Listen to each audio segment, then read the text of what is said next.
আসসালামু আলাইকুম everyone, Ratna lifestyle channel থেকে আমি রত্না সবাইকে ওয়েলকাম করছি আমার চ্যানেলে নতুন আরও একটি লাইফস্টাইল ভিডিও দেখার জন্য। দূরে কিংবা কাছে যে যেখান থেকে ভিডিওটি দেখা শুরু করেছেন, আশা করছি সবাই ভালো আছেন। আলহামদুলিল্লাহ, আমি আমার পরিবার নিয়ে খুবই ভালো আছি।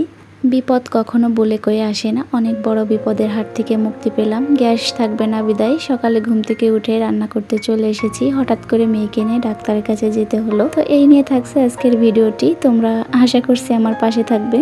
রাতের বেলায় তোমার ভাইয়া বলতেছিল আগামীকাল কিন্তু গ্যাস থাকবে না, তুমি চাইলে আজকে রান্না করে রাখতে পারো।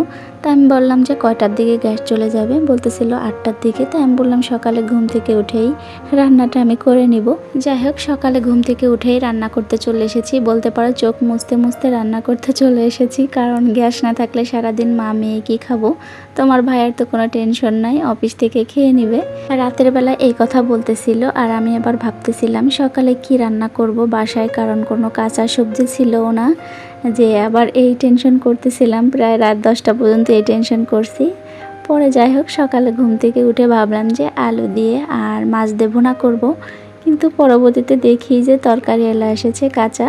তো ওখান থেকে বরবটি সিম নিয়েছি, কয়েকটা পটল নিয়েছিলাম আর নিয়েছিলাম ধনিয়া পাতা, কিন্তু পটল আর রান্না করার সময় পাইনি, গ্যাস চলে গিয়েছিল। প্রতিদিন সকালে ঘুম থেকে উঠেই কিন্তু নাস্তা বানাই, আর আজকে সকালে ঘুম থেকে উঠেই ভাত রান্না করতে এসেছি, তরকারি রান্না করতেছি। তো এটা দেখে আমার মেয়ে বলতেছিল, আম্মু তুমি আজকে ভাত তরকারি কেন রান্না করতেছো? আমি তো এগুলা খাই না সকালে, আমি শহরে থাকি না, আমি তো নাস্তা খাই সকালবেলা। আপনারাই বলেন কতটা পাকা পাকা কথা বলে আমার মেয়েটা। আবার আজকে আমাকে বলতেছিল, আম্মু তুমি বেশি মোটা হয়ে যাচ্ছ, তুমি ব্যায়াম করবা না, হয়তো কিন্তু আমার বাবাকে চিকুন একটা মেয়ে দেখে বিয়ে দিয়ে নিয়ে আসবো। এটা কোনো কথা?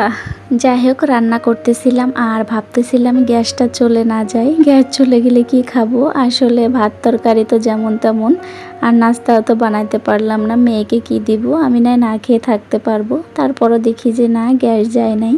কই মাছ দিয়ে বরবটি সিম দিয়ে আলু দিয়ে এই তরকারি রান্নাটা সত্যি আজকে অনেক মজা হয়েছিল। তাড়াহুড়া করে সকালে রান্নাটা করে সারাদিন কিন্তু আরও অনেক কাজ করেছি। তোমার ভাইয়া অফিসে আছে, 2টা বাজে বাসায় আসবে, আর বলতেছিল তোমরা রেডি থেকো, মেয়েকে এনে ডাক্তারের কাছে যাব চিটাগাং মেডিকেলে। আর এদিকে তোমার ভাইয়ার আসতে কিন্তু অনেক দেরি আছে, প্রায় 2 ঘন্টা। আমি কিন্তু মেশিনে যে কাজগুলা বাকি ছিল এটাও করে নিচ্ছি। একটা 3 পিস বানিয়েছিলাম, মানে একটা জামা বানিয়েছিলাম, আগের দিন অর্ধেক করা ছিল, আর সালোয়ারটুকু বাকি ছিল, ওটা করে নিলাম। প্রতিটা মেয়ের ইচ্ছা নিজের পায়ে দাঁড়াবে, কিছু টাকা ইনকাম করবে, মা বাবাকে কিছু কিনে দিবে, কিন্তু এটা আর মনে হয় না বেশিরভাগ মেয়ের কপালে জোটে।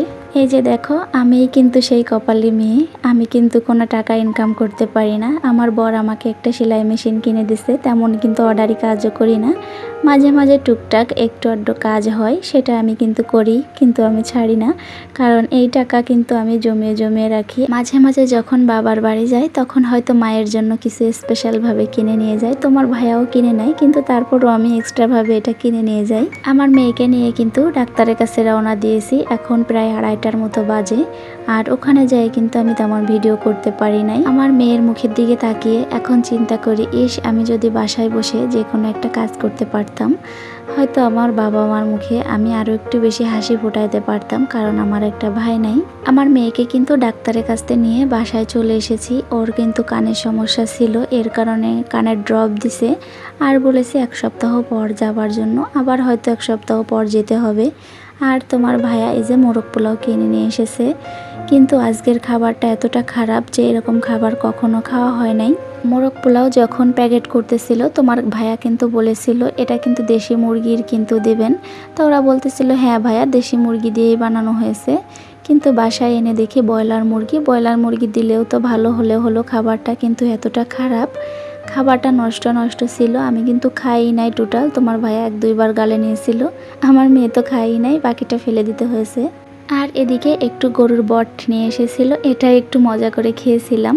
আমার সাথে কি ভয়ানক একটা ঘটনা ঘটেছে এটা আর কি তোমাদের মাঝে একটু বলি। আমি রান্নাঘরে তরকারি গরম করতেছিলাম আমার মেয়ের জন্য, কিন্তু আমি খেয়াল করি নাই আমার পাশে একটা সাপ আসিল। হঠাৎ করে চোখ গেছে, দেখে আমার দিকে তাকিয়ে আছে ফনা মিলে, আর একটুর জন্য কামড় দেয় নাই। তোমার ভাইয়া তো ভাগ্যিস বাসায় ছিল, গরম পানি দিয়ে তারপরে মেরেছে। কি ভয়ানক অবস্থা দেখো তোমরা। অনেক বড় বিপদ থেকে রক্ষা পেলাম। সবাই ভালো থাকিও, দেখাবো অন্য কোনো ভিডিওতে। আল্লাহ হাফেজ, আসসালামু আলাইকুম।